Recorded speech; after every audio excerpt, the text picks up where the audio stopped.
Welcome to Spirit Switchboard. I'm your host, Kerrilynn, and you are listening to us live on the United Public Radio Network and the UFO Paranormal Radio Network, 105.3 in the Gulf Coast and 107.7 FM in beautiful New Orleans. If you are new here, thank you so much for tuning in and being here. If you've been following for a while, I greatly appreciate all the love and support that you show Spirit Switchboard.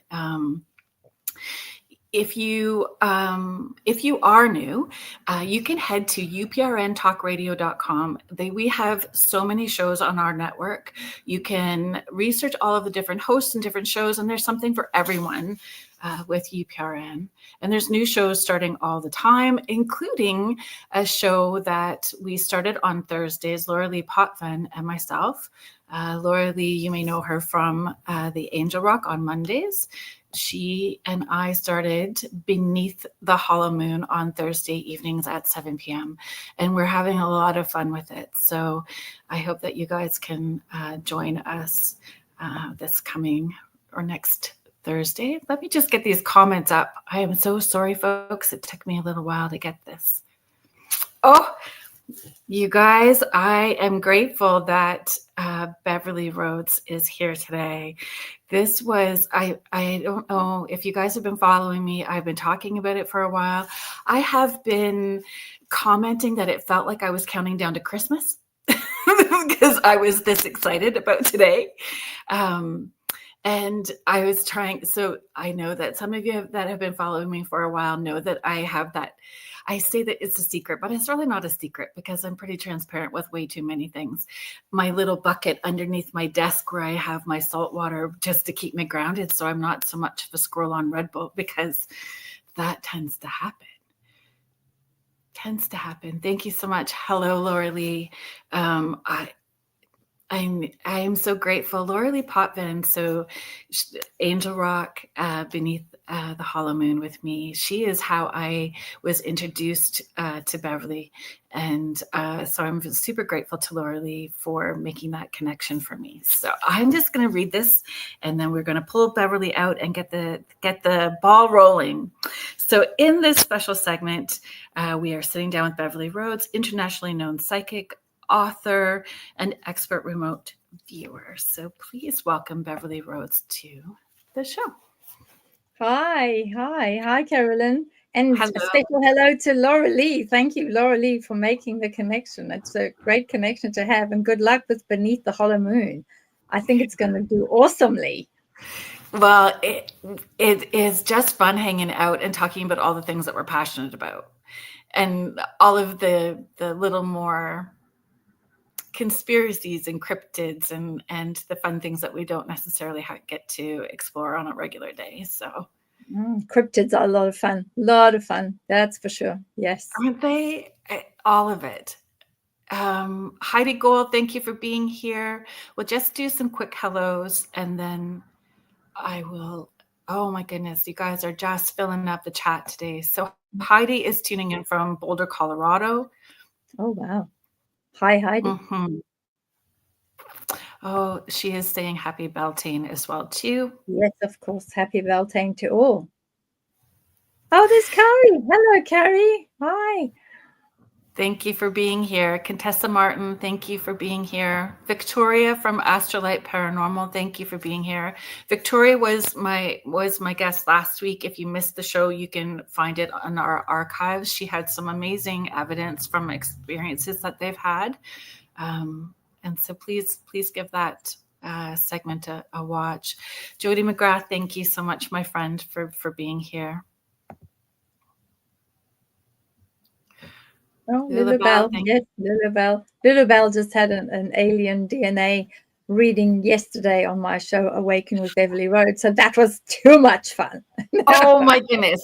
So those are things that I it was so hard to try to just focus on the one thing that I wanted to talk to you about today, but maybe we can have you back another time. It is my honor and privilege to have Bev here. So thank you for supporting us. I know Denise Mitz, you were very excited as well too. Thank you for being here.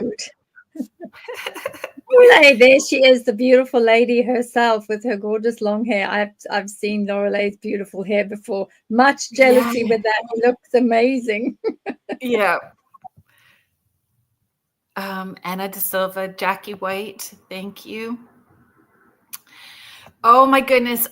Azria, thank you for being here, because let me tell you, Laura Lee is pretty excited about you hanging out, you potentially coming on the Angel Rock with her as well too. With the UPR Network is getting very blessed with you guys hanging out with us. Julie Your Dow. ears must have been burning today, because Azria and I were talking, because I'd given her all the links and said, this is where I'm going. And, you know, if you've been asked on Laura Lee, make sure you go, because it's going to be a whole heap of fun.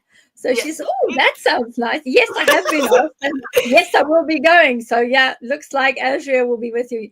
That is going to be one hell of a show. Oh, that's brilliant. We'll make sure that we get it all shared out. Heather Stewart McLaughlin, thank you so much for being here. Heather Stewart McLaughlin has just started this beautiful business called Come to the Forest. And she has, oh yes, it's so beautiful and stunning. And a healing center inviting all kinds of different modalities and people onto her property to offer their services for people. It's beautiful. Whereabouts is that? Which state is it in? So, I'm actually in Ontario, Canada. So Heather is also in Ontario, Canada, in Cambridge, Ontario. Oh, wow. Okay, there we go. That's a good space to be in. Good energy. There's Arquana, our beautiful Indigenous native individual. She's a shaman and a leader of a tribe in Florida. And she's also one of our demon hunters. Oh, amazing. Thank you so much for being here. I'm excited, as we all are excited. So I think I heard through the grapevine it might be in the summertime. So we are excited about that. Carol Robinson, thank you. Thank you for being here. Beverly, for those people who may not have had the opportunity to be introduced to you, could you give them a little bit about your background and a little bit of your story that you feel comfortable sharing? Of course, yes. So I'm a bit of an unusual pumpkin, because I've been practicing and doing this work for about 46 years now, which is quite a while. And when I was very young, I've had unusual encounters with off-world beings. And from that time forward, I had a very strong, unusual way of being able to perceive things. And it just got stronger and stronger through life. So I ended up, very long story short, I ended up being able to see things that were, you know, in different realms, different dimensions, both interdimensional and other planets, off-world, on-world, etc. But also, people used to come to me when I was younger, when I was like in my teens, and say, oh, I can't find so-and-so, I've lost my cat, or I've lost whatever. Could you help me? Because you might be able to see where my beloved fur baby is. So it started off with that. And I was usually always able to find the beloved animal. So it started with that. And I found that extremely easy. And then as time went by, I moved to Greece. And in Greece, they were looking specifically for unusual things, like that archaeologist was looking for a very, very specific set of animal bones and remains. And friends of ours had said, this is our archaeologist friend. You seem to find unusual things. Do you think you could find the bones? So anyway, also long story short, I gave him a couple of coordinates of where I felt these bones would be. And they did a dig up near Pikermi area in Greece. And they did come across some very unusual bones, you know, sort of like ancient giraffe bones and ancient animal bones that were, you know, Ice Age type thing. So over time, I had started being able to find things. And then I ended up with being asked to do some work on the Turin Shroud. And then I also got asked to by a very big newspaper in Germany called the Stern to verify whether or not a diary that was given to them, supposedly written by a very famous leader, and whether or not it was the real deal or whether it wasn't. And I came into a little bit of unstuck aspect there, because I was the only one that said, out of everyone, I was the one that said, no, it's not, it's wrong, it's fake, it's the paper's great, but everything else isn't. And that was part of those issues. That's a big part of the trusting intuition, because it's inconvenient. It can be very inconvenient and very much in the opposite direction that everybody else is heading in. So the trust and surrendering into it is a big lesson for many people. It wasn't very nice, because everybody else was really quite hard on me. I was quite young. I was quite young at the time. I mean, I was really young at the time. And they were quite brutal. But then they ran it through whatever test these people do, scientists, and they found that the paper was, in fact, from that time period. The ink was from that time period, but the handwriting samples did not match at all. And then they realized that a whole bunch of other so-called facts that were in the diary ended up showing that it wasn't actually his diaries. So out of everybody, I didn't end up with any egg on my face, but I had a lot of people that were really annoyed. So over time. When you know. Like when you know, you just, and you have to roll with that. And it's and it's really hard. I had somebody tell me once that I was their favorite medium to watch at this particular spiritualist church, because when people told me no, I just nodded and went, and just kept going. It was like,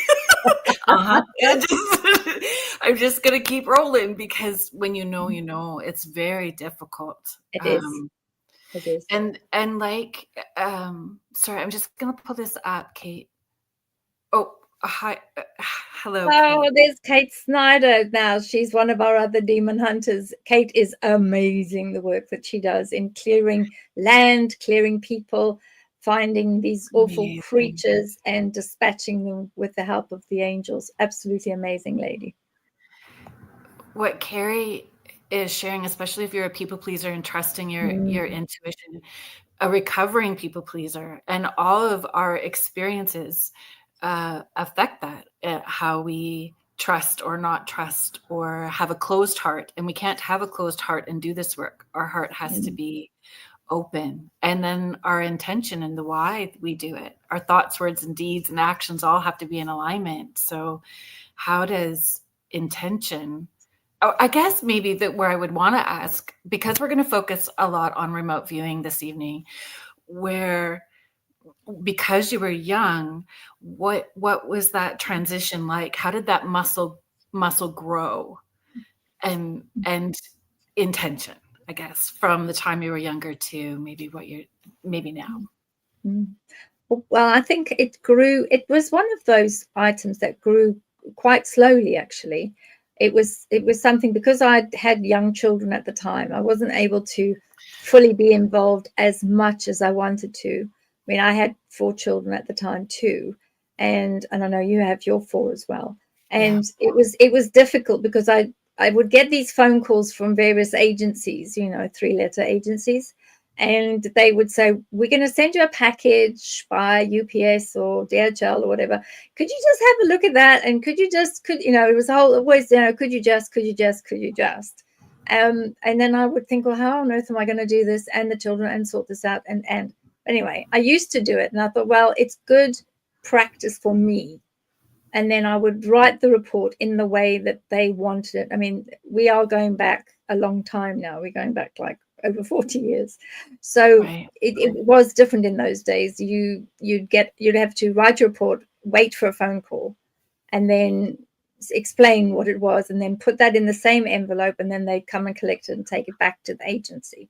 So it was a very, very basic way of doing it. And then you'd have to wait another week or 2 weeks or even longer, and sometimes never, for them to verify that you had a hit and that it was correct. And because of you, there was an arrest, or because of you, someone was saved, or, whatever the case was. And the agencies in those days were not all that forthcoming. They didn't have to tell you anything. They didn't have to do anything. So I never always knew for sure whether I was growing or whether I'd become stagnant until somebody had said to me, "Oh, remember you worked on target number da da da da da da. Well, actually, this was right and that was right and that was right. And if you hadn't have said that, we wouldn't have gone to that property and we wouldn't have got this bit." And I could be waiting months for that. So that's why for me, it took a long time. So having no expectation of the end outcome is part of that, though, right? Even though the validation, I understand having the validation helps you trust, but we have to also let go of what the expectation of the end outcome is going to be in order to just fully surrender into it. Yeah. Well, I think I was very blessed in as much as my life was very full with my children and very full with, my art and all these amazing things that I was doing and writing up notes of stuff. So it really didn't become, my intention was never, to reach the top of the class. My intention was never to get feedback. My intention was just, I know what I'm getting. Please, God, let this make a difference. And may the Lord's light shine on these people so that they can be saved or they can be found or they're not hurt or whatever the case is, or more importantly, so that justice may be done. And that was it. And I used to just leave it at that. So when I got some feedback, I was quite pleased because then I could kind of think, well, okay, I did this and I did that, and maybe I can do this a bit differently. And that was how things were. And my intention was always, let the right will be done for the highest and best good. And if people need to be saved, if that's part of their journey and that's part of what's required of them, if they need to be saved, let that happen. And if they need to have justice brought upon them, then let that be. That was a question that I had written down. Are we always allowed to know everything? And are we allowed to intervene in certain scenarios? Are we allowed to, or are there consequences if we dip in when we're not supposed to? That's a very interesting question. And what I will say to that is the cases, when I first started, I used to say universally, any cases that any agency is asking me or police are asking you to work on, let only the cases come to me that I need to affect an outcome, whatever the outcome may be. And those that I'm not meant to affect any outcome at all, keep them away from me. Because, I don't want to work on things. I don't want to reap karma on myself because I've interfered with someone's path of destiny and someone's soul plan. Yeah, I love that. Even with clients, that's where my intention very quickly when I started doing this, because I've been doing this full time for 18 years now, that I please do not, I don't want to give you lottery numbers and tell you when your boyfriend's coming.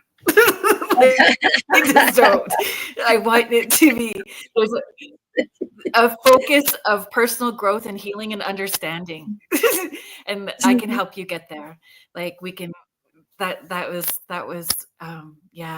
even spirit guides. When people ask me about spirit guide names, that used to irritate me too. So I created the classes called Who's Your Bob, because I tell everybody their spirit guide's name is Bob. Let's help you get there on your own. Educating people is so important, right? There was a question up here, which I had wrote something similar down as well too. That's Techno Shaman. Thank you for being here. Their question is, are you using Indigo Swan's method? Maybe you could explain that to folks who may not know. Will you be doing remote viewing, CRV? Have you done a live blind test where someone is somewhere at a certain time and you draw where they are? Yeah, I've done a blind test many years ago, and I've worked with, other individuals that were really good to work with. We were tested at a university by two of the professors, and we did a blind test, which was great. We did lots of remote viewing and mostly blind, some of it not. And in some cases, in order to make it even more difficult, they put us in Faraday cages, which was great fun. And they did that, and they instead of putting us in the Faraday cage, they put us in a lead lined box. Yeah, that was not so much fun because it was really hot. But it was one of those. The test was to see whether we were able to pick up the any of the energetic vibrations or anything through a lead box. So that was a very interesting experiment. Yeah, when I was younger, I participated in hundreds and hundreds and hundreds of different experiments, and some of them were really wacky, really, really wacky. They were so strange. But I had lots of fun doing them. The one involved a helicopter, which was very weird. It's so funny because at some point you don't want to be the entertainment monkey. Even though it's research, it still feels like being an entertainment monkey. It does. And I think after the helicopter experiment, I kind of drew a line underneath that. And I think Uri had said to me, why don't you do something else? Why don't you just go and find oil? Why don't you go and work for one of the big companies? And I said, it's, at that time, oil was not that exciting to me. And I just, no. And then he said, well, you can find other things as well. I said, yeah, I have the treasure hunters coming to my door at 2, 3 o'clock in the morning and asking me to find this and asking me to find that. But, it never really lit me up as something exciting. Yeah. I love archaeology, absolutely love it, and find it fascinating and very interesting. Yeah. But it was not sort of a goal of mine. I wanted to be able to, if I was going to do this, I wanted to make a difference and change a life or save a life. And that for me was what I was going to do with it. So yeah, I stopped after the helicopter test. I stopped becoming the paid for monkey and said, no, I won't do that again, because I'm comfortable in my skin. I'm comfortable with what I'm able to do.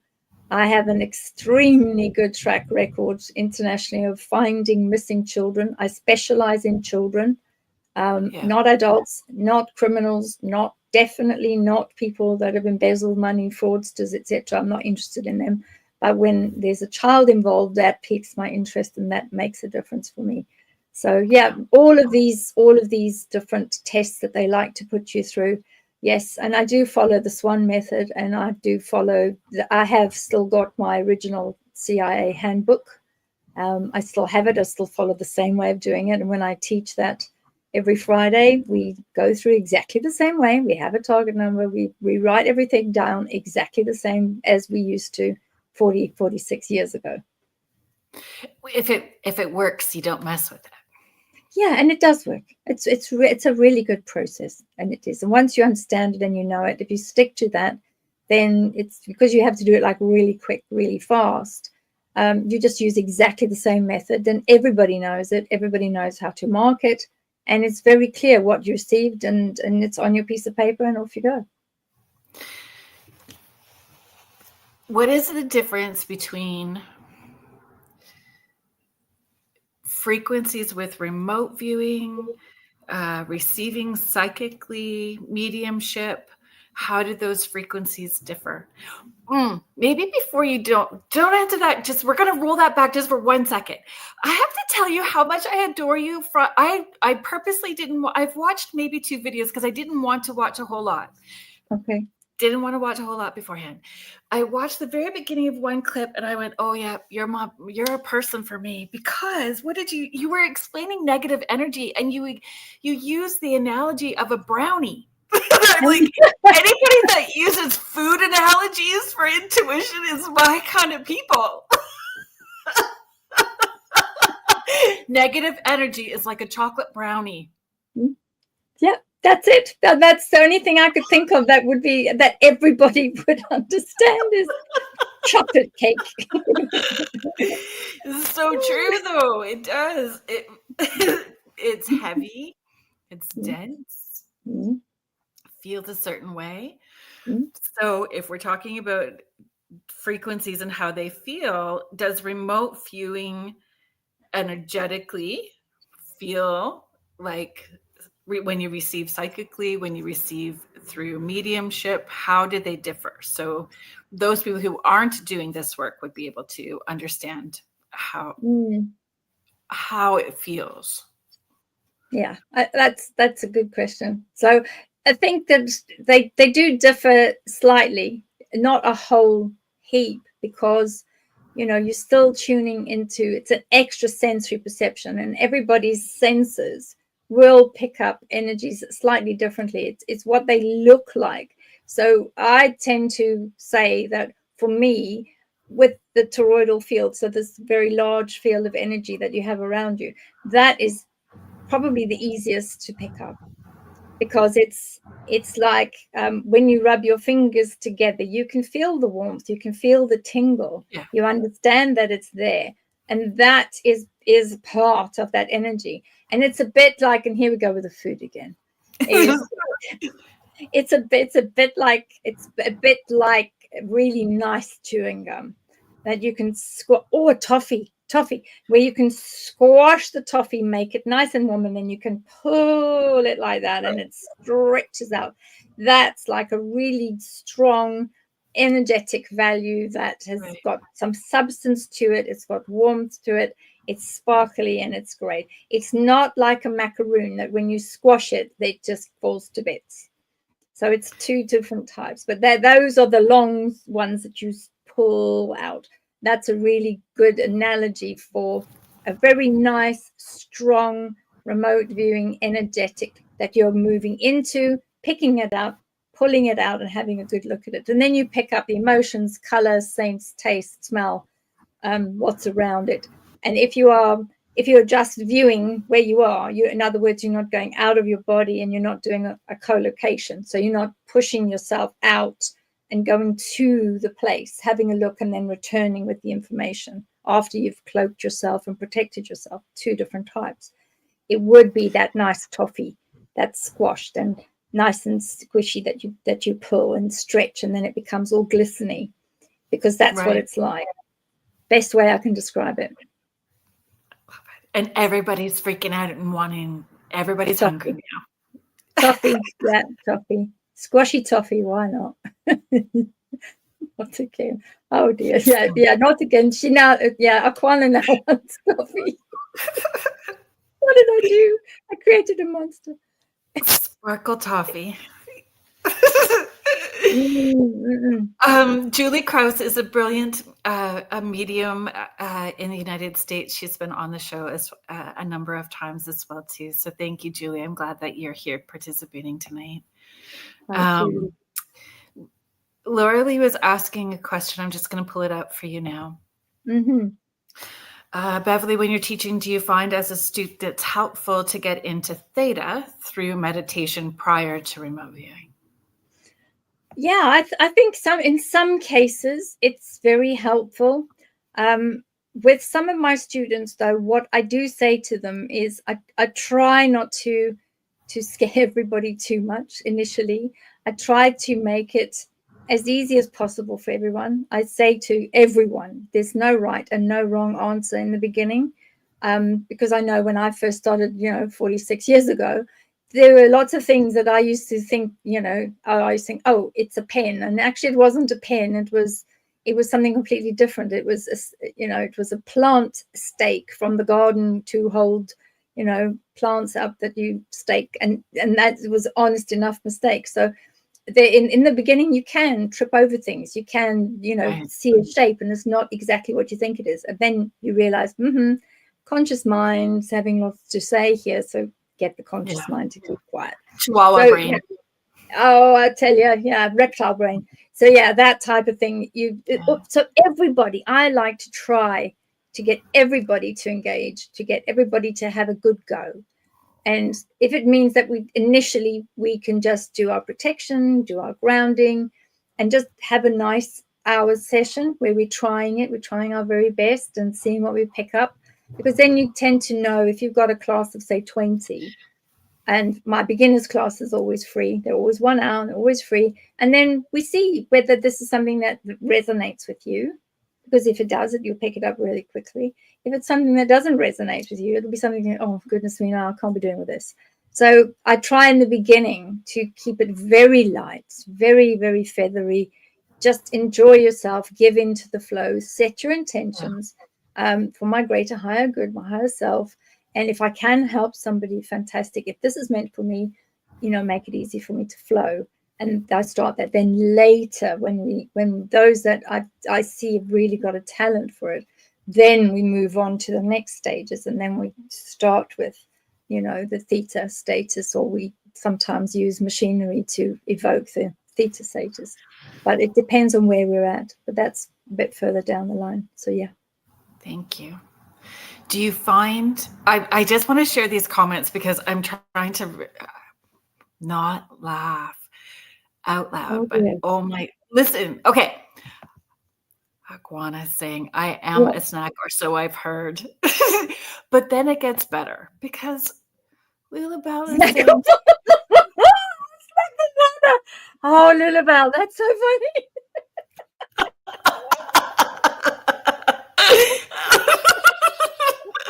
We are all dying laughing. Oh, my agony aunt, that is too funny. Oh, so funny. Hi, abundantly empowered. Thank you for being here.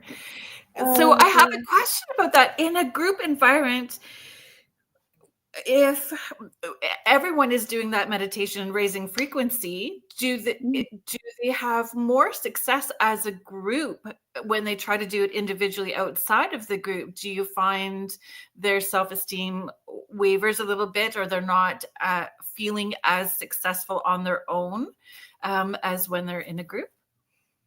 I've got both set of students. I've got some students that find they're able to concentrate and they're able to get to the level that they feel they need to get to in order to get to that energy that they're reading a lot easier. Right. I have those types of students that prefer to work on their own as solo, but then I also have a really good stable set of 25 remote viewers that work on all of the big cases, international child rescue cases, extractions. We all work together. And I think that in that case, because everybody's been working together for quite some time, we have those that specialize in being able to pick up numbers. So they'll pick up the taxi number, they'll pick up the house number, they'll pick up if that particular child has been transported and moved across lines. They will be able to pick up all that sort of thing. And then we've got another one or two that are excellent at aerial views of places. So they can see the property, they can see what's around it. And because everybody in this large group has got something different that they're really good at, and we've got one or two that are excellent at picking up the emotions and the feelings and how the child is feeling in captivity, what the situation is. And also because when we take on cases that we're given, we always are always asked, please will you ensure that you come back with POV, so it's a proof of life. Can you just check to make sure that it's an extraction and it's not a mop-up situation where, you know what I'm trying to say. I can't say that yet. But generally, we always have to do that. And there are those in the group that will feed. I see it because I run everything from one place, and I see everybody, and I can see the energy going across and moving across, and everybody utilizing each other's energy, which is a free sharing of energy to make sure that we get the best possible outcome for the child that we're looking for. So it's a bit of both. There's three different ways three different segues that I want to go with this. So do you feel that that's part of it?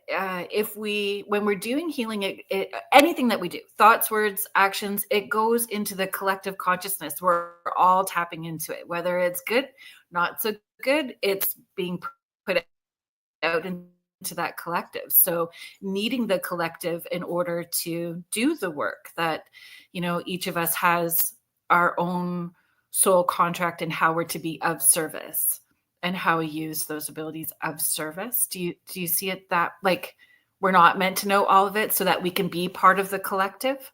Am I saying that right? Maybe I'm not. Yeah, absolutely. Yeah, of course you're saying it right. Of course you are. Collective consciousness is pretty much all over. It's not just this planet, it's all the other planets too, because we're all connected to all the other races, all the other beings. Everything is connected. It's all in one place, and we can access that at all times. So it is a bit like your spirit switchboard, really. If you think about it, the energies all go into the switchboard, and we're all tapping in and plugging in switchboards at different times. So yes, I would say that it is necessary for all of us, and we don't know everything all of the time. We don't, and that's why each individual that is learning or is part of Remote Viewing Alliance, everybody brings their own specific brand, their own specific breath of fresh air, and their own specific way of being able to tune into something different. And without that last little piece of information, the crew on the ground, the boots on the ground, the teams that we've got that we feed that information in real live time back to, they wouldn't have necessarily been able to effect a fantastic, very successful extraction.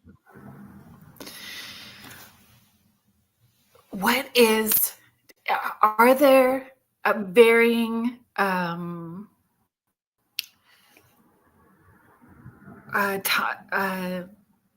knowing your timeline, like when you feel certain things, is it within a couple of weeks, within a couple of days? Is everybody's timeline somewhat different? Or if you're all working on one, is it kind of in unison? Does everybody kind of get in sync where their timelines are about the same? Like, again, not sure I'm asking the question properly. In my head, let's all Vulcan mind meld, folks, because why not? Let's do that. I'll do that. No, I kind of get where you're coming from. Yeah. I think that when the group is working together, unless we've been asked specifically to go to a particular timeline, sometimes we get asked to do that, go to the day before the child was removed or taken. But then we're working on that. We're all working towards that time. But when we are working on it and we're all feverishly writing notes and I'm taking notes and when we do that, that is all around the here and now. What are we seeing now? Because unfortunately, when a child goes missing, when we receive the Amber Alert, we start straight away with the Amber Alert. And for us, we've got to get to this child as quickly as possible. So we will work as long as we need to. And I will add, all of these people are volunteers. We do not charge anything. There is no fees. There's no money. Everybody does this voluntarily and gives up of their time freely because the end goal is the same, is to make sure that that child is returned safe. Yeah, it's beautiful. There's a couple of comments that I would like to pull up for us. Carrie, I took to it very easy. It surprised me as long as I don't second guess myself. No matter how strange, weird, first thought, fast spinning is best for me to write down words, images, feelings, and shape. Always. It's in the first 2 seconds. It is, yeah. Always in that breath. In fact, Carrie, you did very well, because Carrie was part of the Alliance and has been working for a good few months, actually. So, yes, Carrie is done extremely well. I think even shocked herself a couple of times with things that came out. I thought, oh, okay, that's a hit. I didn't realize that when it was cross-referenced to the portion. It's joyful watching people have those moments, or it's exciting and a privilege. It is a privilege to watch somebody have those connections and be witness to that. It's beautiful. Abundantly empowered. Yes, we're all droplets of divine consciousness, which we always have access to. Very true. Beautiful. Well, we will all look forward to hearing about it. And I would be super curious to know, as you move through the frequencies, what kind of food and those frequencies feel for you. Oh dear, Aquana. Yep. techno shaman. But Kerrilynn, do you find that when it goes into the collective consciousness, meaning when enlightened people do these esoteric marvels that allows unawakened people to naturally become more? Well, potentially, yes. And also the opposite, because sometimes people who are choosing to stay stuck there, well, they're also playing their role well.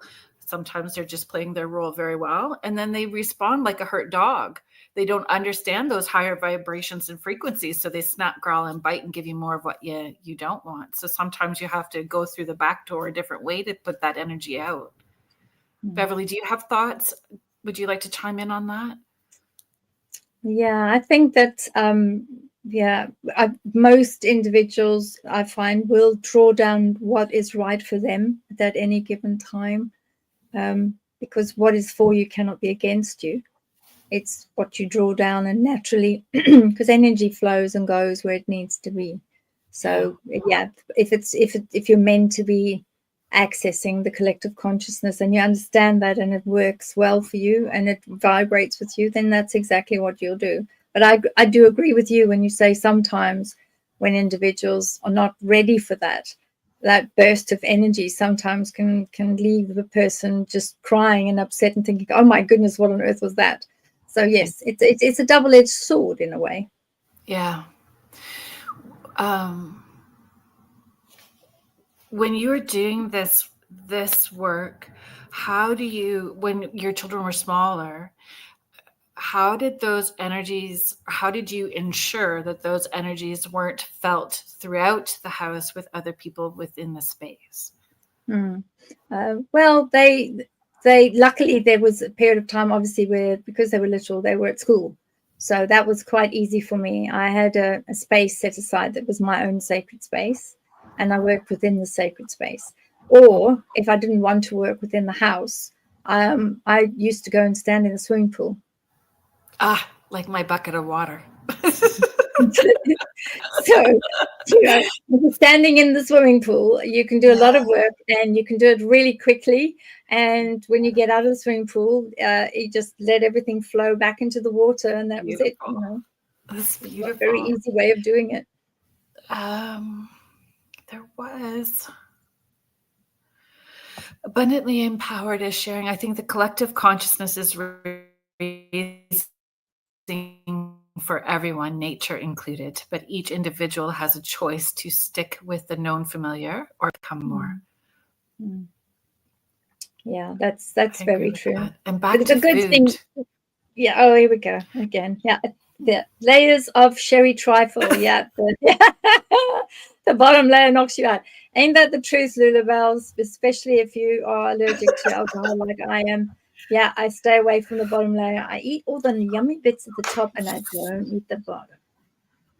Do you find the more that you do this work, the foods or drinks choices, everything affects you differently, and it just is naturally repelling? Like you just cannot do certain things. No, you can't. And there's certain things as well. If I've been working on a case with with the crew, which is mainly the crew's run by Big Homie, and he runs the boots on the ground and the artillery and whatever else is needed in order to extract successfully. But if I've been working on something, a very difficult one, the strange byproduct of that is that my mouth and taste buds change. I end up not being able to taste, and I end up getting this funny sensation in my mouth that because I've been concentrating and working, then coming out and going back in and doing it again, coming out and going back in. And I find it very, very difficult then. And then if I put something in my mouth, it tastes awful. So then I have to leave it for a while. Mm-hmm. That was a question that I had for you as well, too. Do you find it's really hard for people who don't do this to understand what it takes physically and emotionally to do this sort of work? And what I think so. I agree with you there. In some individuals are quite blasé about it, and they don't really always understand until they start thinking, well, let me try this, let me try that, and then they start realizing just how much energy it takes for you to be able to concentrate on something. And then, you take your pen when you start getting all this, back chat. You take your pen and you do lots and lots and lots and lots of circles, and then you let everything else come in from this side. So your conscious mind is thinking of these circles that you're constantly doing, and give it something else to think about. So it is difficult. And sometimes, luckily for me, I've been doing this for a very long time. So there's not much in a case anymore that can happen and does happen that will get to me or upset me anymore, because I'm really good at shutting off, closing off, creating such a strong barrier with a mirror image and an energy that pushes everything and go back, and I push it back all the time. I don't actually, even if there is something really awful that's happened, because I think all of that, for me, one of my very first cases that I worked with in South Africa was the case of children that were being taken from the train station, and it was a PDF predator, and the PDF predator was having his evil way with the children. But then what he was doing is he was digging a hole in the beach sand, and he was putting the head of the child in the beach sand and playing a game of let's play sandcastle, and let's bury you in the sand. But then he was leaving the child there. And one of my very first awful cases that I worked on was actually going with the police after finding the location and going there. And then at that moment in time, they didn't say to me, maybe it's a good idea that you stay in the car. So I walked with them over the sand dunes down the other side, and then I saw what I saw. And I think from that moment in time, seeing the person and then the spirit of the person, of the child, and then I started talking to the child and saying, well, what happened here? Then it became totally different. So since that time, other than that very first time where it was very obvious that there was the organic body and the spirit body, and they were two very different things. From that time onwards, there's really not much anymore that is shocking. Do you avoid? So my dear friend is a forensic astrologist. Oh, wow. She's brilliant. She is so brilliant. And I saw Rhonda Harris. Thank you for being here. So Rhonda knows her. They both have their own podcast with the Rift Nation Network. And Joni has been on the show a number of times. And that's what she does. She helps find people, especially her focus, especially with children, but using astrology. And she has this beautiful network of people, the boots on the ground people as well too, and police officers and all of those people. And how I met Joni, very similar to how I found you, like through Laura Lee. But I watched this, and she's giving this case that she's currently working on, and that little person came in during the show. So she was live during her show, and in she came showing me this little person, where she was going to be found and everything, all the other details to it. So I was writing furiously while the show was happening and went, I'm really sorry to do this. Can I please send you this information?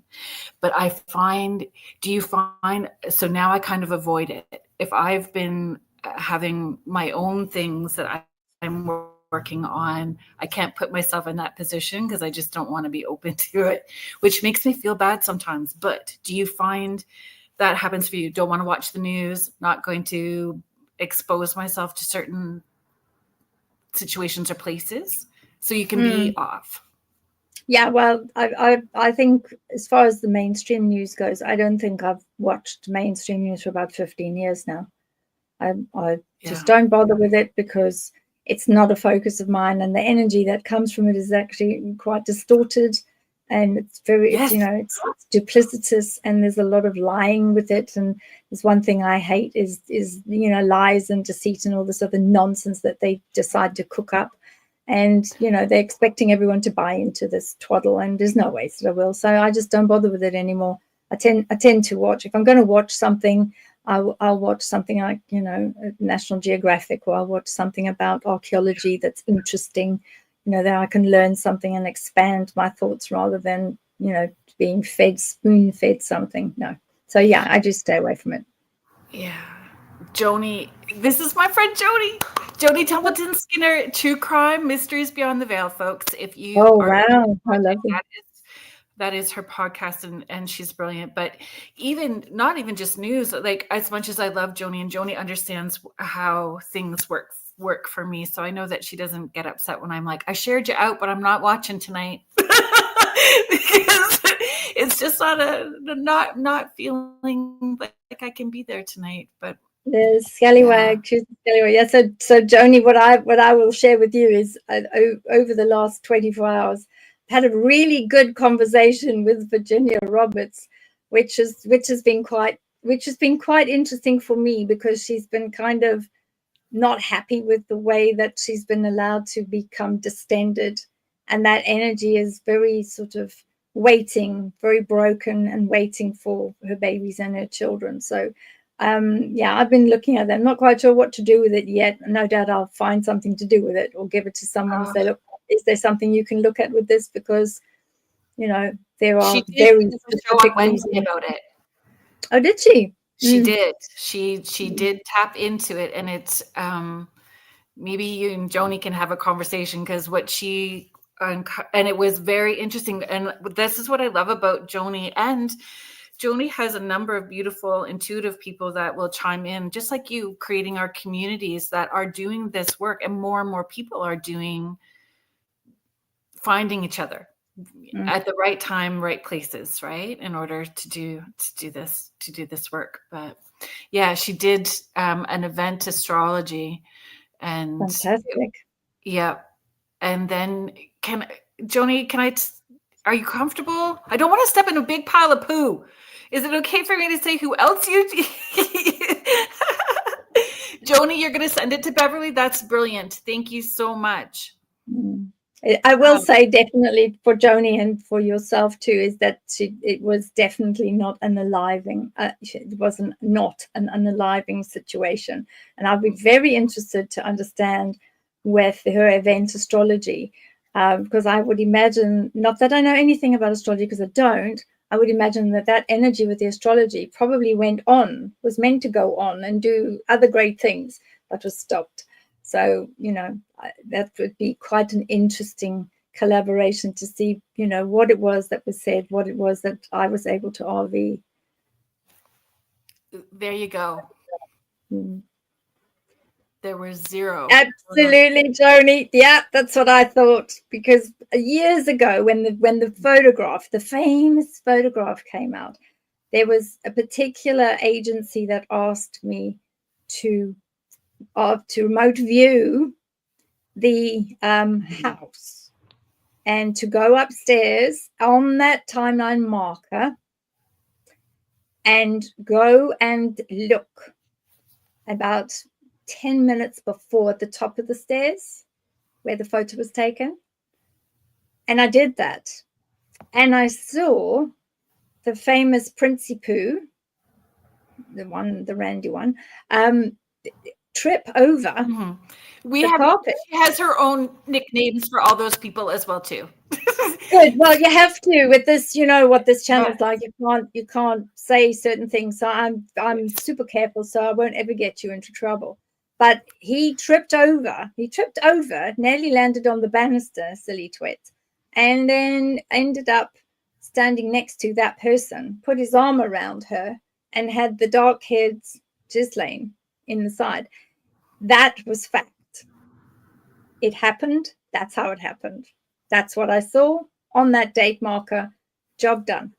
And once I sent that through, they were quite happy with that, because they actually had in their possession the real photograph with a timestamp on the back. Interesting. Interesting. Well, she tapped into other famous leaders to see how it all connected, how their charts aligned with one another. So yeah, I'm glad that she's going to send all you that information. And And I think it's lovely. Wow, how clever. It's she said Virginia's her hero for coming forward. And me too, as an SRA survivor myself, which is in my book, The Horse Girl. We had a lot of parallels between us, and we were moved here and moved there, and we have a very similar list of people, shall we call them briefly, people that were serviced on various jobs, because they do call them jobs. So Joni has covered those as well too with those. Yes, it's super brilliant. And we were all, Laura Lee was in the chat as well too. Joni, you know what? You have a bunch of Leos here as well too. Laura Lee is a Leo. I'm a Leo. Beverly's a Leo. We're all Leo. We're all Leos. And no wonder we're so passionate about helping and supporting. Yes. In that way. Oh, I'm so sorry. I'm getting lost in all of these conversations. And Joni, I'm so glad that you were here when I was singing your praises, because I know that you don't necessarily, you're very humble about what you do. And I'm glad that you're here to hear all of that. Anyway, okay. Other question that I had, and then I'm going to do our station ID, and then I know where I want to go in the conversation.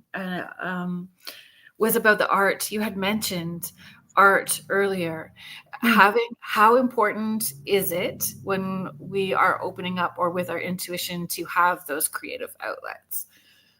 Very, very important, because that energy also, if it's not utilized in a session, if you're not maybe working on a case or doing something specific, it can then be channeled into art or into some form of creativity.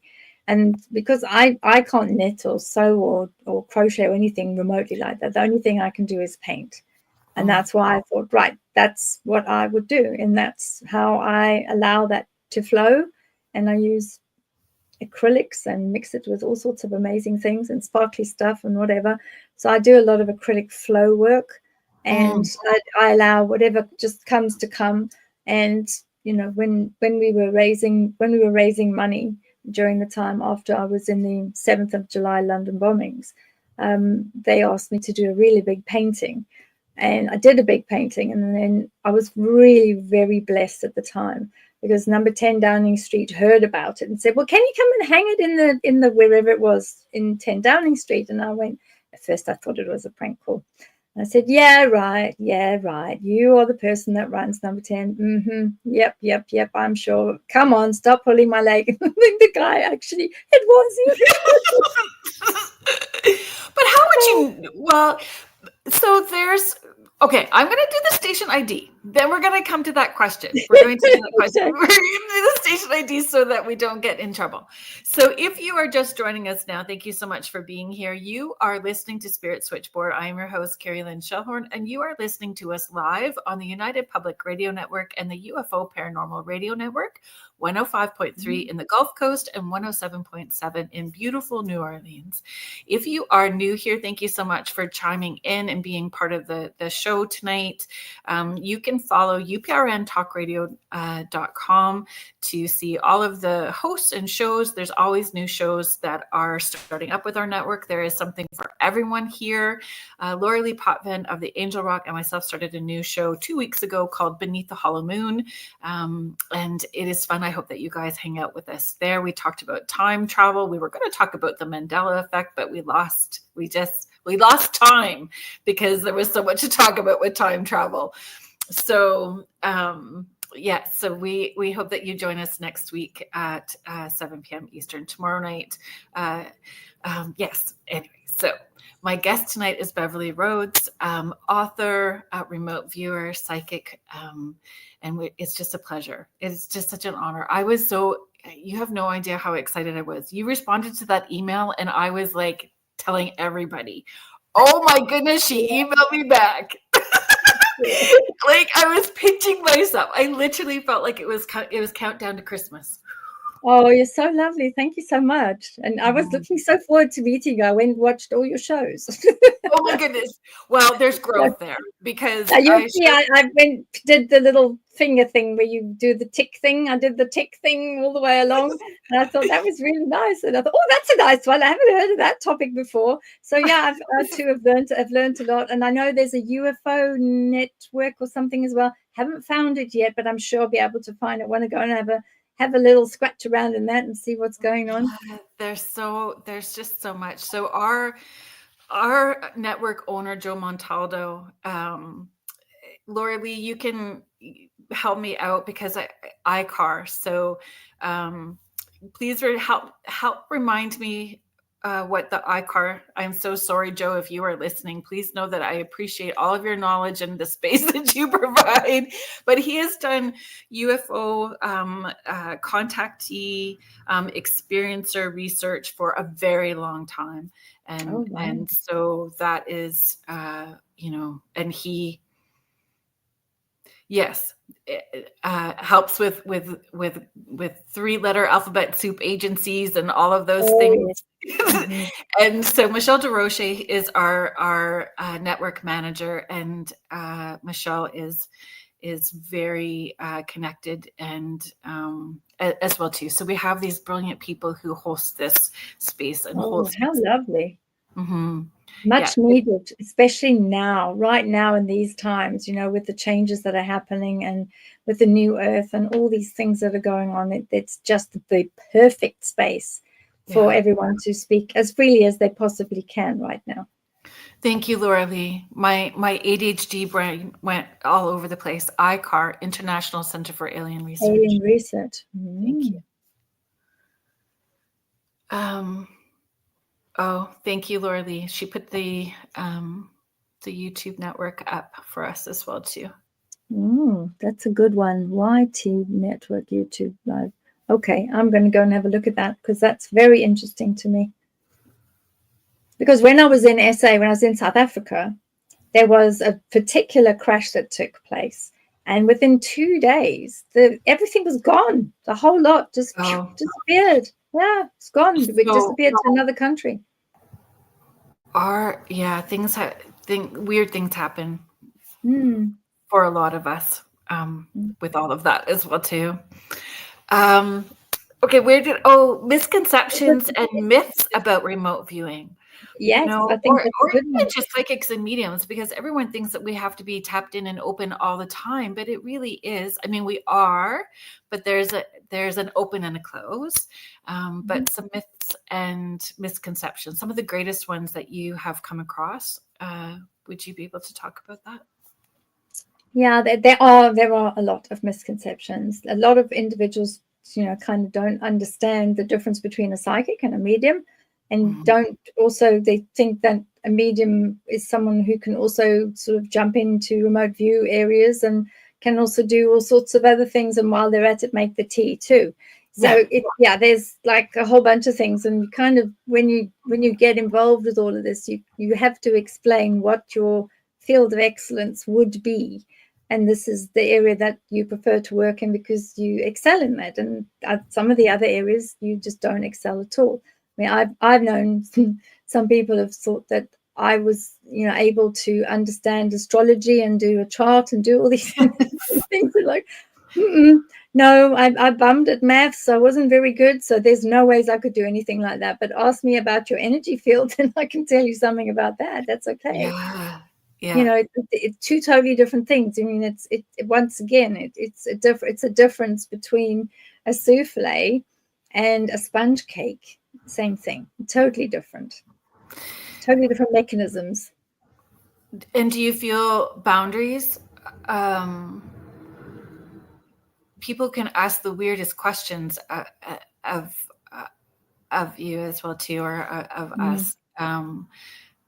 So do you feel you're in constant education mode with people, constantly educating? Yeah, most of the time it is constantly educating. However, I would say that this year particularly, I've noticed that individuals, as part of the awakening, they seem to find more value in very specific types of questions, and they're very interested in their own spiritual health. Yes. And their own way in which they can create a better world for themselves, their family, and that they can actually start being able to see more, believe more, perceive more, and most importantly, to be able to heal.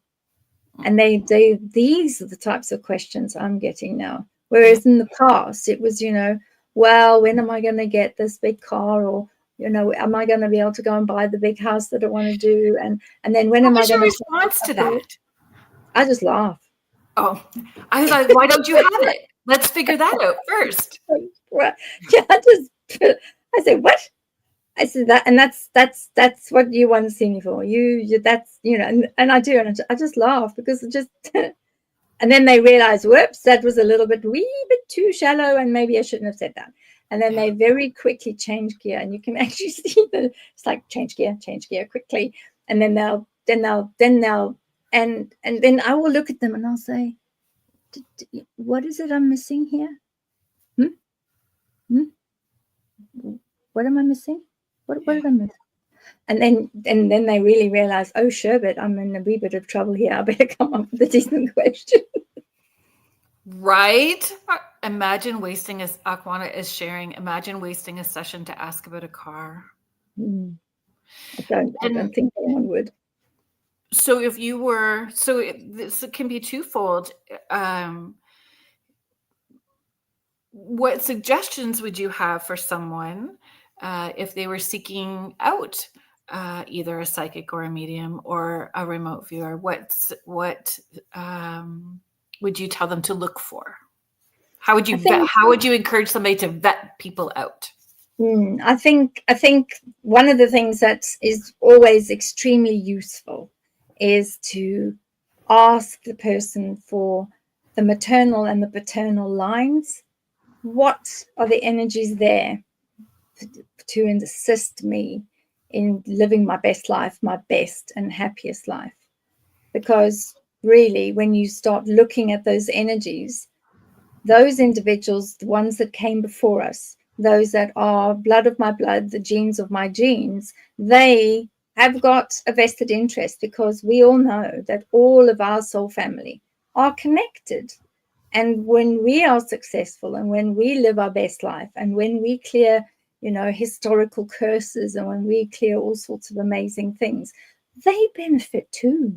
Yeah. Where they are. So if you want to do something that's very wide and gives you the best possible reach and use the time that you've spent with that particular person, ask about, on the paternal line, was there anything on the paternal line, either father, grandfather, great-grandfather, where there was something that has been pulled through lifetime after lifetime in my soul family, that that I can stop, that the buck can stop with me, and I can affect that change so that it'll change not just for me, my children and my children's children, but also those that have gone before me, so that I can cut that contract, release that contract, so that I'm not just freeing me, but I'm freeing ancestrally all my ancestors, and I'm freeing my children to live their best life.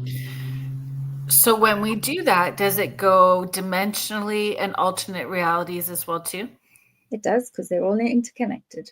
There's no time. We created the time here. There's no time where this happens. Yeah. There was spiritual Michelle Plummer. I'm so happy that you are here. Nice energy, Michelle Plummer. Look at that energy. Nice energy. Isn't she beautiful? She is. I know. And this is her year. It is all popping wide open. Miss Michelle. Yeah, super fast, super quick, actually. But before you realize it, I reckon it's going to be June, July, very fast. Yeah. For those who are stepping into opening up, how important or what steps or what guidance would you give them about their spiritual hygiene? Spiritual hygiene is key. I've seen a lot of psychic lice of late. So individuals that are perhaps doing this work or starting to do the work and maybe feel that they can just do a couple of tarots and do whatever they feel like, and then, go down the pub and have a couple of, drinks, and then not bother too much and go to bed and get up the next day, do the same thing, muck about a bit, and not really do anything as far as the spiritual cleansing goes or anything like that. I've seen a few individuals in different types of settings, and I sometimes say to them, because I can see these psychic lice that just are crawling, and all the sticky stuff, the black goo that's stuck. Yeah. And I sort of say to them, what's your regime? Are you cleansing? And even if you just take a bowl of water and put salt in it and some cinnamon, and then wash the hands so that the energy is got, and then take your beautiful crystals and take the crystals, like the ones I've got. I take this and I move them, and people see me doing it online all the time, and take this and remove it and take it off and just start cleansing and cleaning and getting all of that moved. And they say, oh, no, I don't worry about that. I can't be bothered. It's not necessary. And I just think, oh, my goodness me. And then I don't say anything. And I just think, well, because they don't want to know. They feel that's fine. I don't need all of that nonsense. I'm protected enough. And I'm thinking, okay. Do you think that people need to have intense, lower energy lesson in order to understand how important spiritual hygiene is? I guess some people do, maybe. Some people do, but I think it is also, it's a sign of the times. Everything is so fast, everything's moving so quickly, and particularly areas where you've got sort of individuals that might be doing, different types of teachings. They might not, push forward and say, this is important. This is something that you need to be doing. You need to do this. If you're going to see a client, make sure you cleanse afterwards. Make sure that you don't pull that energy from one session into another. Make sure that doesn't go through whatever mechanism that you're using, that it doesn't flow through. I think that a lot of the courses, some of the courses that I see in some of these very large organizations, they have these very big online presences, and they kind of don't hover too much over or even give too much importance on, this is what you should be doing. Your spiritual hygiene should be X, Y, and Z. And I'm going to use the word should because I'm making them wrong, rather than using the word could, giving them free choice. Because actually, yes, they should be telling people, if you're going to do this work, you're opening yourself up, and you could end up in a whole lot of hot water. So we're right. Probably going to step into a big pile of poo, but that's okay. Do you feel that consciously or subconsciously, whether it's perceived or projected, that there is a neediness maybe for some people? So, those people who are not up on their spiritual hygiene, who are being taught, so not up on their spiritual hygiene, there is a need to come back to that person. So that codependent relationship and old patterns just continue to repeat. So there's, I don't know. I think it is a good idea. I have sometimes because some of my clients will say to me, oh, I've booked this course and done that. And the first thing I'll say, please make sure that it teaches you how to ground. Please make sure that it teaches you how to cleanse appropriately afterwards, and make sure that you have got the 3 C's. So that's clear, cleanse, and close. Mm-hmm. So that at the end of it, when you're finished, you cleanse and then you close. Because then at least once you completely close, then you're safe. You've got all your protection up. And if it's not doing that, then that's fine. Just let me know, drop me an email, and I'll give you some techniques so that you can do that. Because then if it's something that they're missing out on, I don't want them, the next time I see them, to be covered in psychic lice and black goo. So I say to them, if it's not teaching you that, that's great. Carry on with your course. Do whatever. It's brilliant. I'm glad that you're looking, you're seeking. Psychic seekers go. But then let me give you something just quick that you can do that I know works really fast. And then that sort of squares that circle, if you know what I mean. Yeah. And for teachers who are transparent with their own personal healing journey, because we can only go as far as our healing has like as much as we've invested into it. Exactly. if we're You've got to working do from the that work. bottom rung or up here. Oh my gosh, I know. And then the buzzwords just make me have that stink eye tight butt moment, like, oh, no. Love and lighter? That No. sounds a little too joyful there. If you have not been ugly, snotty crying or uncomfortable in any way, the work is not being done. Like, it's work, and it's a practice. It is. It is a practice. For sure, And it's hard too, Very. It is, healing from my SRA situation, because, I was sold into servitude for 9 years. And it took me 10 years, 10 solid years of every day, every afternoon and every evening, having a look at it, revisiting it, writing it down. Eventually, somebody said to me that I've read some of your notes. And I said, please don't read those notes. Those notes are terrible because they're like detailed. Right. And she said to me, my partner actually said to me, why don't you just put it in a book? Use that as your healing, because she's NLP master practitioner, does all sorts of timeline therapy and all sorts of amazing things. And she said to me, get it out, get rid of it, put it on the page, and then do your final healings after that 10 years, and then let it go. And let's see what you do with that afterwards. And she helped me. And I did, emotional freedom technique. I did CBT. I've done all sorts of amazing different types of modalities. And that's what you have to do. And sometimes I would just drink and not eat for days and look into the abyss and see all these horrific things coming to me and thinking, oh my God, yes, that's what I went through. But then I would write it up and speak to my ghostwriter and say, this is what came today. And then she very lovingly would put everything into proper English and, work through stuff. And that's how the book came about. And that was formed part of the healing. It did. I thought I had loaded that up. If you give me a second. So we're talking about the horse girl, correct? The horse girl. Yeah. The story from hate to hope to healing. And that's all in there. It's not an easy read, and it does come with a warning. It's very graphic. So don't leave it lying around. The warning is on the back cover. It is not an easy read. And if you feel that you will be triggered by anything in the book, then please don't buy the book. Thank you. Everyone is yes, tough read. It is. Yeah. Yeah. Oh, yeah. Arquan has recently read it. Yeah. It's not, but I felt that my editor said to me a whole bunch of stuff when it went to the panel. The panel read it, and apparently I wasn't at the panel when it was read, but they sat in silence because they were so shocked. Now, bearing in mind, this came out before all the nonsense came out. So before we just finished with the so vile Savile person, and some of the other cases and Utri and all the stuff internationally and all those other bits and bobs, we just finished with that. And I think also that the Rolf Harris hadn't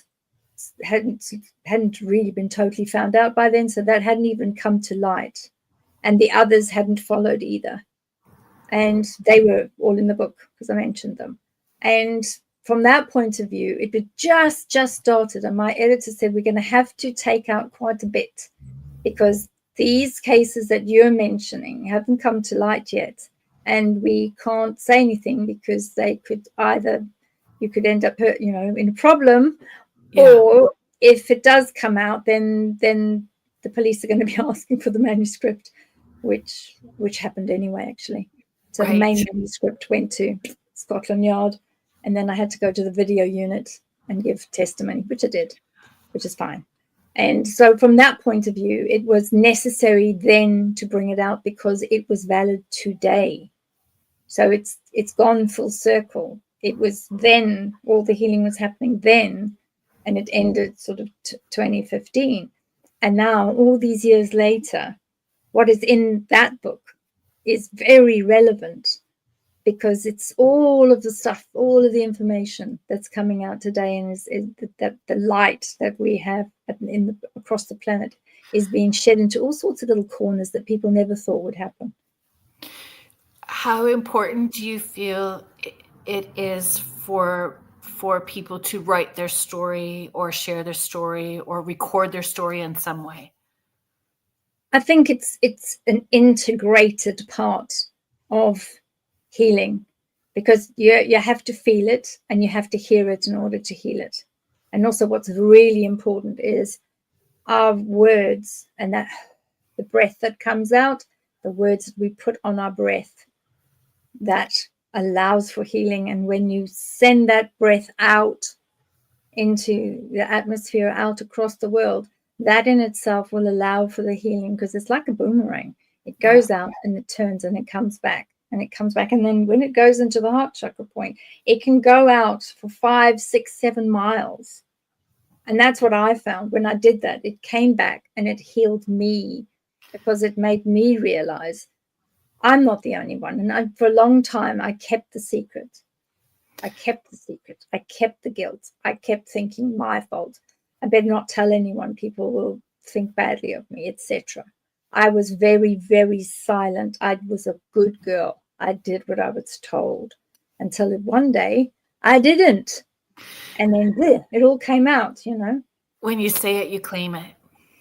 And I did. And I moved from being a victim into being a survivor. And then I moved from trauma into triumph. And we're so grateful that you have done all that and the work that you're doing now. And it's brave to be transparent and vulnerable, emotionally vulnerable in that way. And for those people who aren't ready to share in their story, but even to document it, so that if something happened to them, there is evidence behind that has been recorded. Even if it's not shared right away, right? And you won't always get justice. You're champion. I love that. Strength of a Leo. Yeah. Laura Lee is sharing, I've been interviewing Chris Lederer, who has had a childhood experience involving some of the things you've mentioned, Beverly, and he's written a book that's been on constantly. Banned when he released it. And he does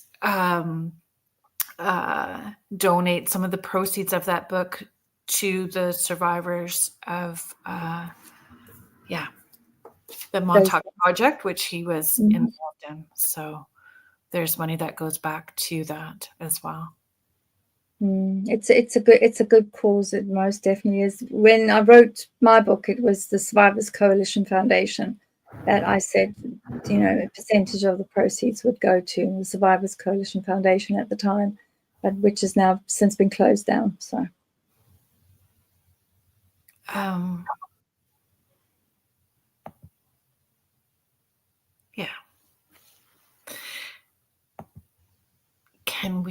we're going to, oh my goodness, there's so many comments, and I'm not going to be able to get to them all, folks. Please know that I appreciate everybody that is chiming in with all of the comments, and I want to be cognizant of our time, because this has been like rolling by really quickly. With remote viewing and connecting with off-world beings, is it remote? Is it remote? Where's the line with remote viewing, telepathy, psychic connection, and connecting with off-world? And is the moon hollow? Yes, the moon is hollow, because I've had a look. Yes, it is, and it does ring like a bell. And it's fabulous. It's a lot nicer on the inside than it is on the outside. That's what Laura Lee and I discovered. Oh. In some research. Yeah, it's I've only been there twice, because I found it was a bit odd, because when I was in Africa, I knew a wonderful man called Credo Vazula Mutwa, and he was the spiritual Zulu nation leader. And I spent a lot of time with him at Tlatlhamoreng Dam, and we would walk in the wilds and look at the stars. And one day he said to me, that moon that moon was not there. My ancestors told me that moon only came late. And I thought, okay, it came late. What does that mean in Crater, that it came late? He said it wasn't there. Now, this is a man who was late 80s or 70s at the time. And I said, what do you mean it came late? He said, well, it wasn't there. The people came on top of the water, walked on the water, and stood with their ancestors and looked up, and they watched the moon being put into place. So we read stories about the Zulu nation and their belief system on how the moon came to be. And there's so much of that. I'm going to pull this. Can I pull up the photo of Antika? Yes. If I'm pronouncing that wrong, you can. Yeah, no, you can pull up her. Yes, she's one of the felines. It's one of my awful drawings, though, must admit. I am going to try AI with that because it doesn't do her justice. She's lovely and furry and beautiful, and I think the pencil just doesn't capture that. But when we're trying to allow all of that to come through, it doesn't always shine in the same same way. But the energy is there. When I saw it, when the first time I opened up the clip when you sent it to me, I did a oh. That's a good question for me to you, actually, now that you've done that and you felt it, because with my current book that's getting ready to be published, I've put all the different beings that I've had downloads from and those that I've had direct interaction with, and she was one of them, and I was wondering whether I should just, because what I did is I took a photograph of it and sent it to you, but I'm wondering whether I should include it like in its raw state, or whether I should tidy it up and make it nice, not coffee. Because you can feel your energy through it at the same time too. And so what was connected? So other people who may not be energetically sensitive or may have a different reaction to it, but those people who are on that healing journey, more consciously aware and doing healing work or energetic work in any way, are going to feel that energy. Oh, okay. For sure. Yes, you can put Antika up. Yeah, you can put her up because nobody else has seen her. This is the first time she will ever be seen exclusively on your show. Thank you so much. Oh. It's extra. It's just extra special. So, okay. Add to the stage. There we go. Oh, there's a phone. How cute is that? Oh, that's the old switchboard that I used to work on. Oh, I didn't realize that's a switch. I used to work on a switchboard like that. Did you? Yeah, that's my background. It's the plug-in. I used to, you had to work really fast to plug everything. How many times did I put the wrong plug in the wrong place? Many times. Oh. Yeah, there she is. There she is. Oh, she's so cute. Look at her. She's so cute. You know, her face here, her face in this. She's got this like really soft, like very fine fur. She's quite like Lanugo, like a baby. Yeah, it's like downy and just really lovely. And I don't know if you can see, but on her ear on the side over here she had these coming of age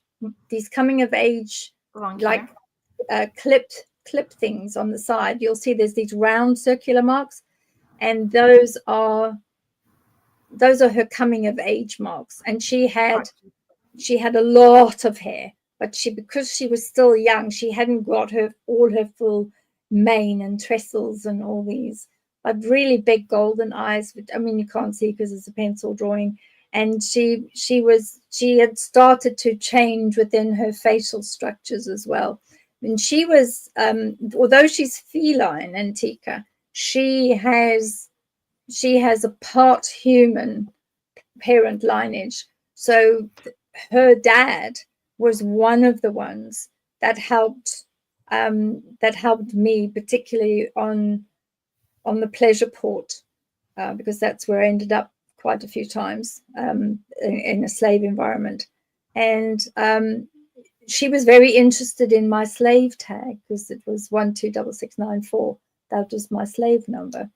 And she would say to him, you know, can we do something? Can we?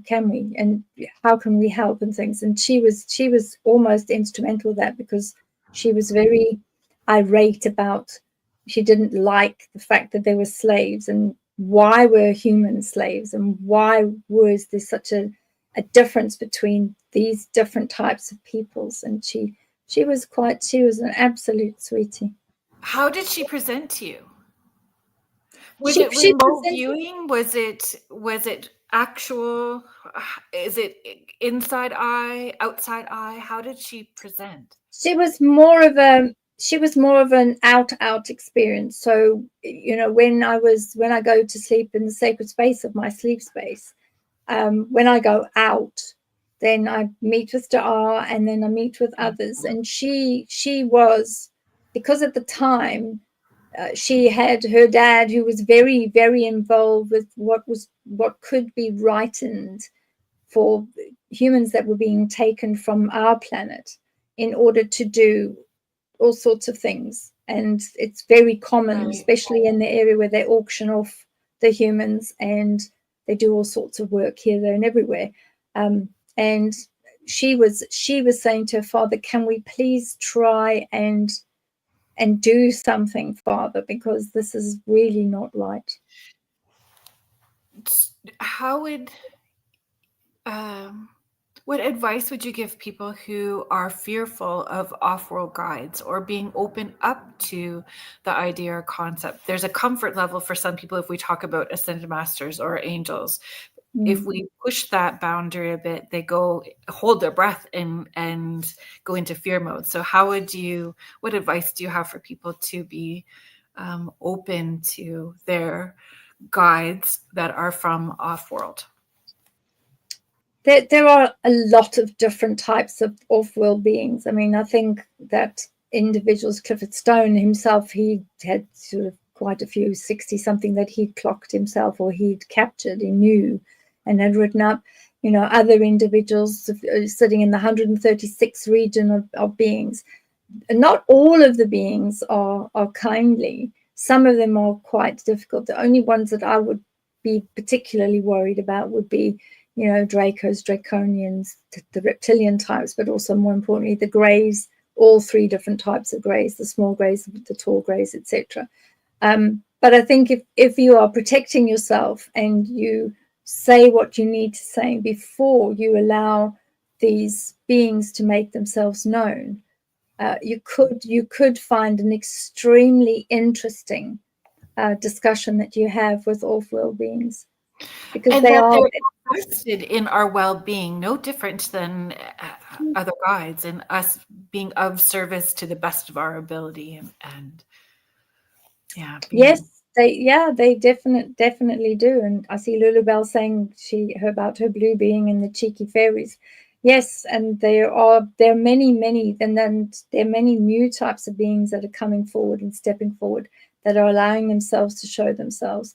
But they are, if you allow that and you're very careful with the way that the introduction takes place, I would say, if you are aware of your ancestors, is ask those that you trust and say to them, you know, grandfather or grandmother or whoever it is that you know, that they would never see you wrong. They would always take care of you.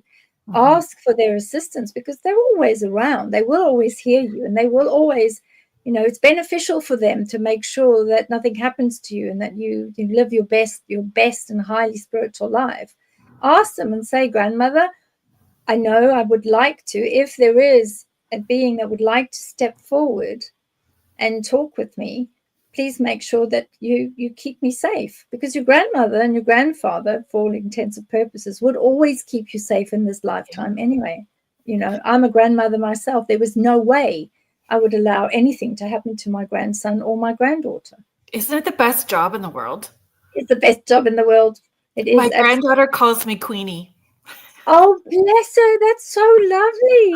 And I'm just a nana. Mine is it's nana. Brilliant, though. It's brilliant. She's brilliant. I love it. Do you find people may be surprised when they tap into their ancestors that their ancestors have had their own experiences with off-world that may not have shared or had that experience, like that there's actually more connection than what they are aware of? Yes, I've had a lot of those that have said, "Oh, I found, Nanny Rose or Nanny Brown, and she had this book that was under the bed, and when we cleared all her belongings, we found this, and she was talking about walking by the river or seeing something out of the window." And it's coming thick and fast now. There's so many people that are finding out things about their ancestors and grandparents and even great grandparents. And it was because it was a big no. People had to write things down. And there was somebody, it was really beautiful. Somebody's great grandparent had actually written a poem about the stars in the sky and how the stars fell to earth. And it was so beautiful. I thought, they're talking about the star people. And she said, yeah, that's what we all think it is. And we're not 100% sure because it was like late 1700s, 1800s in the middle of farmland. And there was a burnt patch. And that was it. Who knew? Amazing. Laura-Lee is just asking or commenting, didn't you say before, Beverli, that the Greys have left our planet physically on Sean Atwood? Channel? They're gone. The Greys are gone. The reptilians are gone. The ones that used to be in Inner Earth are gone as well. Dracos are gone. They were physically removed. They were physically removed off the planet. They were given their own homeland. So they didn't have to be here. They were given a place to stay that was their own planet. The Greys have been banished. Yes, they're not allowed in. They are, if they come anywhere near this planet, they have a no-fly order. They're not allowed to come here. But it doesn't necessarily stop them being able to transverse that energy because they're very sneaky. So sometimes you will find that they'll try to impress themselves, but you can just push them straight back and say, you have a treaty, you're not allowed here, return back to where you came from because you're actually not allowed to be here, and set the alarm.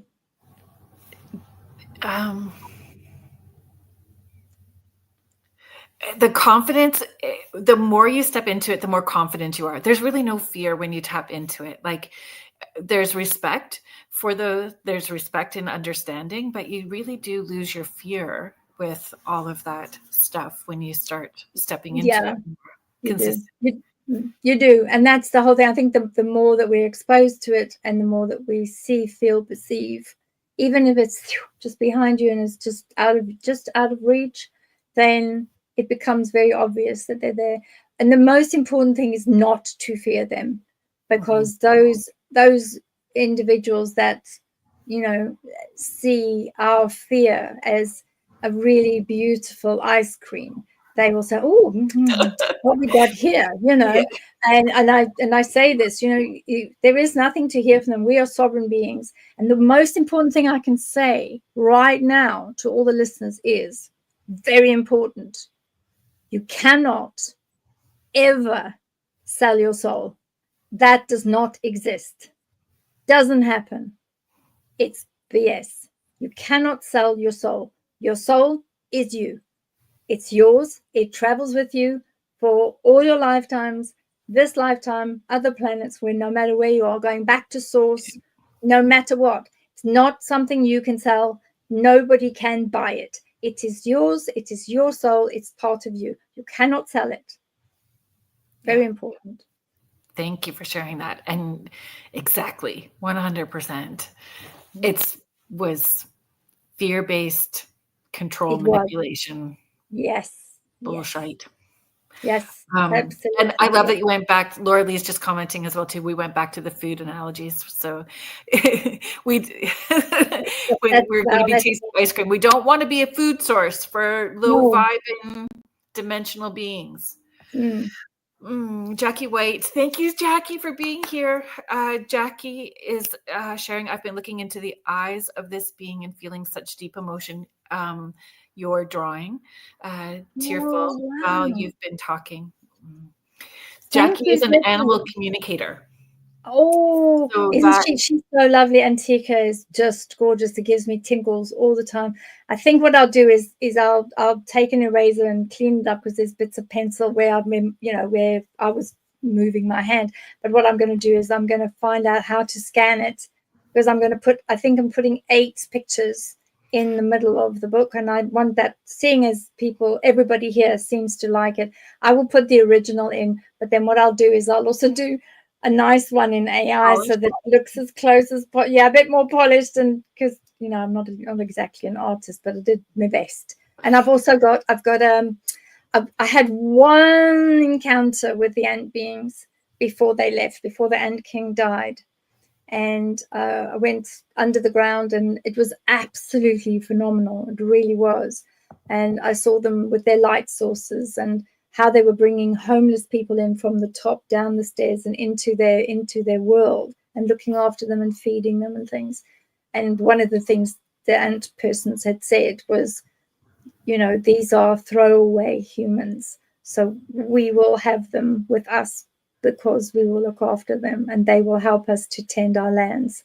And I thought, that's lovely. But they did, they looked after them, and it was amazing. And there's one other person that I have met, and he was actually on one of my shows on Sean's channel when I was still there.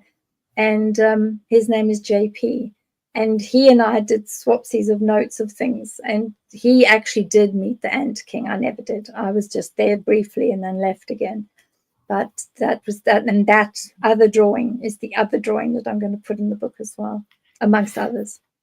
So we only have about 3 minutes left. So where can people follow you, find you, stay on top of the things that you have to offer, especially with the upcoming book? Well, the book will be available at Amazon anyway. I'm available for private sessions or remote viewing sessions or any types of sessions at awakeningacademy.co.uk. You can follow me on Patreon. I have a Patreon. I have a Buy Me a Coffee thingy. And I also have TikTok as well. I do a lot on TikTok, and I'm also Big Homie invited me to join his channel as well and just do whatever I felt like, which is great. And so I do post a lot of unusual videos on Off the Grid Network, which is actually Homie. And I've got a little section that he's carved out for me, and I post all sorts of things on there. So you'll find comments and things and aspects. I do all sorts of weird and wonderful things and post it all over the place. I love it. Thank you so much for sharing. Denise Smith asked really quickly, will you be at GSIC this year? At GSIC? Yes, we're going to GSIC. Yes, we are. Yes, so I will definitely be on Friday. We will be at GSIC with Danny Henderson and Elena Denon and Dr. Michael Sala and the lovely JP. And there's loads of lovely people that are going to be there. It's one of Tell me what that is for those of us that don't know. What is it? It's the Galactic Spiritual Informers Group. It's the worldwide Informers Group. It's everybody, all the contactees, people that have done stuff, people like myself. Ezra is going to be there. Is Lily Nova there? Is Lily Nova? Does that name ring familiar? It's familiar, but she's not on the panel from what I can remember. Not that I've, downloaded the panel, all of it.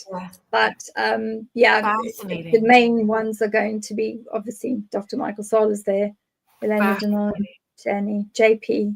So I'm just very happy to be meeting JP and talking about ant beings because I want to. Amazing.